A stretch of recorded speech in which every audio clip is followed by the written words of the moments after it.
और हमारा मत दुल्हा दिया आदमी भैया 5 मिनट में राजकुमार भैया 5 मिनट में कपड़ा लत्ता पहन के तैयार हो जाला।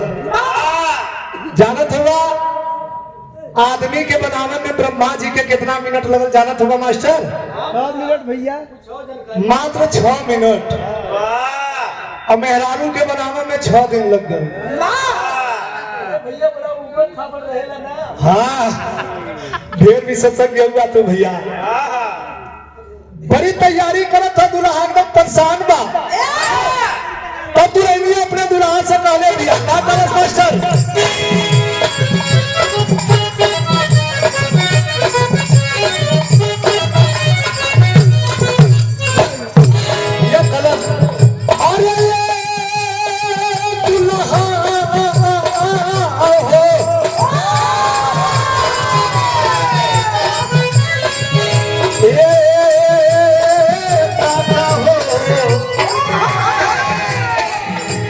प्यार से हमारा गोरिता का हो कहीं पूरा ये खोले बोला करिया ऊपर नीचे से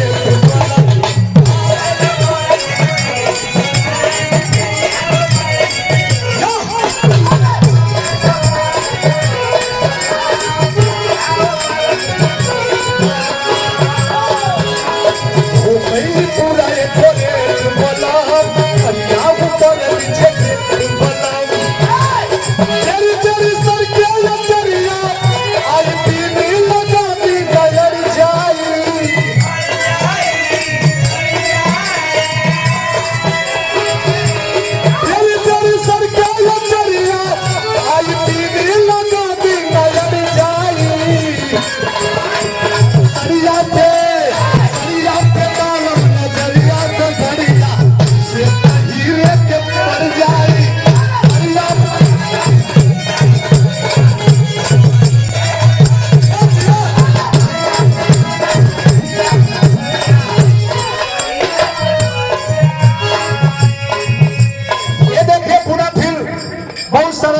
पुरस्कार है। आप हमारे शंकर गौर पूरे के धरती से पलगी प्रणाम आशीर्वाद के कांटा रही भैया नहीं भैया वीडियो वाला काम तो ना करो। बच्चा लाल बागी के क्वालिटी हो बियाह में नस्तर ना भाई एक बार हमके रुपया पैसा मिले चाहे मत मिले, कार्यक्रम मिले चाहे मत मिले, अगर भैया एक चीज ध्यान लोगन दिया समाज में कवियों का जो है उपमा भगवान का दिया गया है।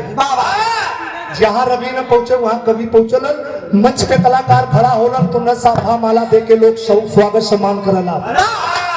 अगर जगह नाच देखा कोई तो भाई ऑर्केस्ट्रा करा के दूठे रंडी न बुला ले। तो बच्चा लाल बागी चाहे क्यों सभी रहा नाचे कूदे उस से मतलब ना हो, क्वालिटी होना चाहिए गायकी में। हमको कलाकारों को नहीं जीतना, हमको आप लोगों को जीतना है। पैसा मास्टर और बदलना हुई में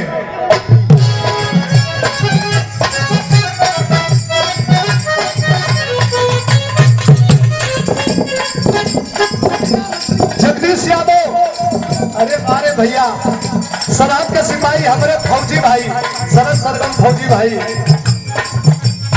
आइए भैया स्वागत। ये देखिए 101 रुपए का पुरस्कार है। आप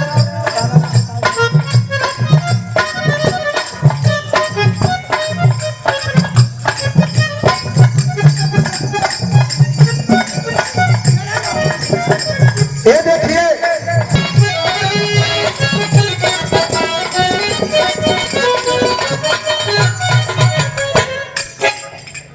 हमारे नेबुला वाले भैया बाबा नेबुला वाले लड़का के नेबुला जोड़े जोड़े कहा जालू गोरी भोरे भरे, लेकिन गीत बजा दिलन कौनो आंधर हुआ रहन जोड़ी बड़ा कुजोड़ खोज देलस। 2-4 दिन बिताए के गईल नहीं भैया, ये हमार सौभाग्य है भैया। रजनीगंधा विजय लाल यादव कोई कलाकार बकिया ना हो कि जकरे में नाम बजौले हो। ये लोग भैया राम जन्म भैया लाल पाल का कि जो साथ समाज जितने भी आलो सब बड़े बड़े कलाकार का लो तो यहाँ पे लोगों का प्यार हो। मास्टर गीत बजौलन कौनो दुल्हन दुल्हा को उम्र में छपी भैया बड़ा डिस्टेंस रहल वो गई बा अपने भौजाई से कलश के भौजी दुल्हा तो बड़ा उम्र दराज मिल गई रे भौजाई का बतौलस मास्टर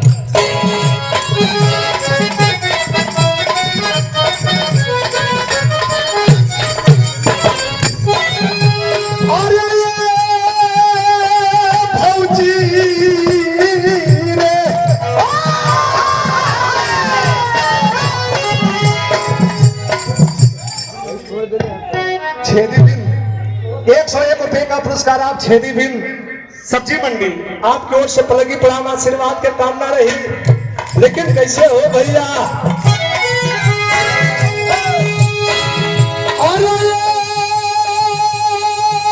भौजी रे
कमजोर हो मूरत यहाँ बड़ा कमजोर हो तो पूरा लगवला जोर हो